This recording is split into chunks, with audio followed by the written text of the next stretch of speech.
Hello and welcome to another edition of Mama's Gone Wild. I'm Nikki Woods. And I'm Mary Boyce. And today, hi, there she's moving. Today we're talking to Rebecca King Cruz, who is not only a musician, she's a actress, she's an entrepreneur, she is a minister, she's a wife, she's a mother, she's a grandmother, she's all sorts of things. Being a part of the entertainment business and in the media business, what role do you think that reality TV and television has had on this whole thing of being jealous and envious? Because now it's like you know people tweet it and 2 seconds later the whole world knows like what's going on, or that you have a beef with or you have a problem with.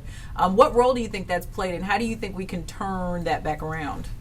You know, reality television has, in my opinion, inflated the lifestyles of people that are on the shows. So there's a degree to which I think as a public, we need to understand that there is some script there is some hype there, and that, you know, that might not really be their house. You know what I mean? That's why Terry and I insisted that we shot Family Cruise in our house. You know, we had a broken couch. We were like, let them see the broken couch. The baby back flipped over the couch is broke. That's just what it is, you know. And there was some entertaining of the thought of maybe we need more space, because remember, you're filling your house with production. Right. And that can be awkward. I mean, sometimes those lights, like this one, was right on your face. So logistically, it might have been a good idea, but we were so determined to have authenticity that we're like, no, we're just going to show it like it is. So, secondly, the internet has created bullies. And what I want to say is that we can all be very brave behind a typewriter. And I think it's a whole another level of discussion about what we say and put out publicly about other people. There's a lack of discretion. And I can't even understand. Now, maybe it's because of my age. I'm another generation. But I cannot understand taking to the internet with a beef with someone and that just doesn't even go with how I was taught to conduct myself. That being said, it is what it is. I would like to see more discussion on number one, etiquette for the internet and how you play those things out. And secondly, some level of regulation. And I say that very gently because I'm a free speech advocate. But I don't believe free speech allows you to bully a teenage girl on Facebook. And my children have been the victims of bullying. So on a celebrity level, I look at it like, who fixed that? No, you're on a celebrity level. Sorry, I have my blonde ADD moment. I think the beef thing is just not even worthy of us. It's not even worthy of us. You take issue with a person, you need to go to them. The scripture says if a brother offends you, go to him and show him his sin between the two of you. Can I blame reality TV? I think reality simply has nurtured and brought out a dark side of human nature. Human nature has always been a little dark. That's why we have the scriptures. That's why we have moral law. That's why we have all of these things. We have common law, because humans are a little by ourselves. We'll go to the dark side of life without structure, right? So I don't know that I blame reality, but I will say that we have coarsened our culture. We have stopped deciding to be civil. And that's the conversation that needs to be had. And as to it provoking envy, I think there's some truth to that. I think that there's some unrealistic expectations that it puts on young people today, on young women. Absolutely. Young African American women. Really? I mean, is it your goal to, you know, marry up into what you want in life? I'm a housewife. No disrespect to being a wife and mother. But I didn't pursue my husband because he had money. He didn't have any. You're right.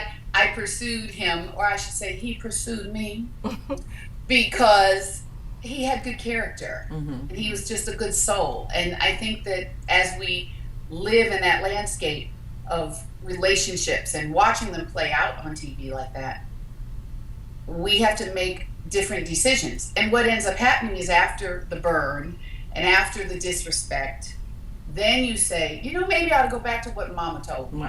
Right. Hello. Yeah. Hello. So, I would appreciate that. And, maybe I'm a little old fashioned and a little stuck in the mud, but, I'm a minister. I come from a gospel heritage. And so my mentality has always been uplift one another. My conference is about women supporting each other, uplifting one. Sorry, I'm moving again. Yeah, it's okay. Trick one with her hands. It's okay. Supporting and uplifting.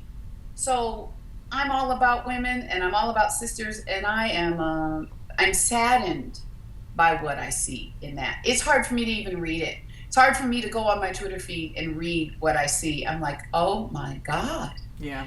My kid's like, Mom, that's how it is. I'm like, it doesn't mean that's how it should be. Right. But I think that back to the reality shows, I think part of it is the materialistic part of it. Kids seeing what other people have, and I think some adults get caught up into it too. And I had to stop. I don't really consider myself an envious person, but I watch a lot of the things about homes and stuff, and I started thinking, why am I watching all these people? I'm just watching these people with these beautiful homes and sort of coveting that. And in some ways it's positive because it sees what you can do, but I wasn't really seeing what I could do. I was just getting mad at my husband for not being able to provide some of those things. So I mean, we can all get caught up in that. It's so true. And whether it's the material things or it's career or it's I want a man like hers, or she's got this, that, and that. And I think the key component to combating, and you mentioned this in your text, Nikki, how do we combat envy? How do we combat jealousy?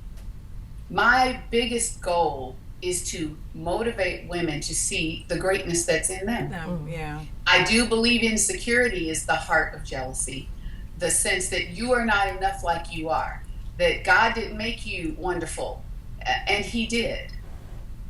He did. It's just removing all those layers and all the messages. It's like if you think about all the messages, whether they be from people at school or people at your job or your parents or your friends. I mean, there's all of these messages that come in layers that block all of that. And it's like digging through that. And I think the important key is, what do you feed yourself? Spiritually and mentally. True. We have the choice with the remote and the music. One thing that I learned early in my Christian discipline was guard your heart with all diligence, for out of it flow the issues of life. I became a very staunch advocate of just protecting my eyes, to the point that I didn't watch negativity. I limit drastically how much I watch the news. I limit drastically anything that's negative, that's fearful, that's morbid. I don't watch CSI and go to bed. That's a good idea. So what are we intaking?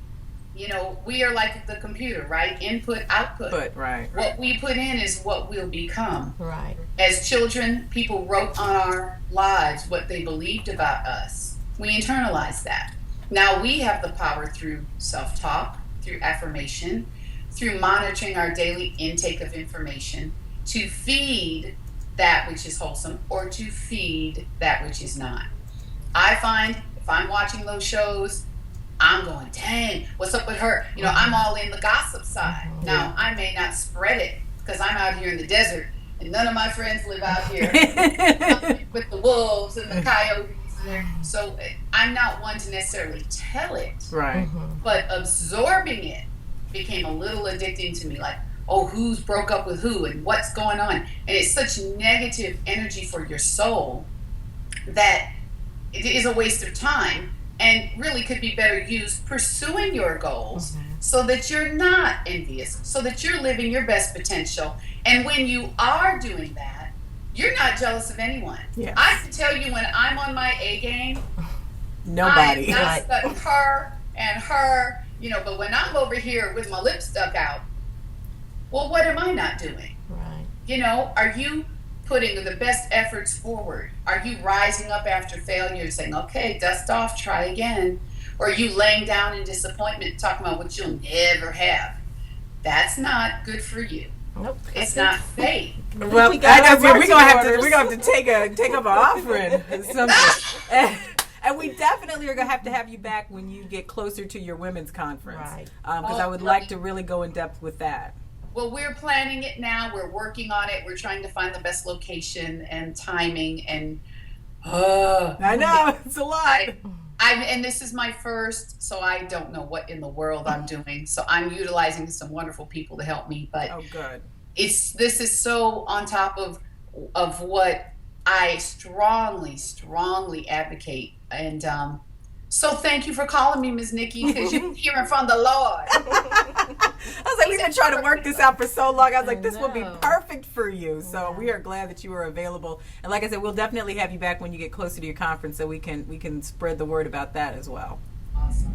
Well, thank you, ladies. You're welcome. Thank you. Thank you. Miss Rebecca King Cruz. We won't say whose wife you are. We'll just say we love you. I'm proud of my boo-boo. We're proud of all of you. So thank you so much. And we appreciate you guys for joining us for another episode of Mama's Gone Wild. I'm Nikki Woods. I'm Mary Boyce. Stay wild. Yeah. You're so silly. Yay. So I'll let you know when it's posted, but I do want to talk more about your women's conference. Yes. So for sure. Okay. Because we'll be hitting the airwaves, promoting it, trying to get ladies to come from around the Southwest, Midwest, hopefully nationally, but we're targeting, the Bible Belt. So we're targeting the South and Midwest to have ladies come.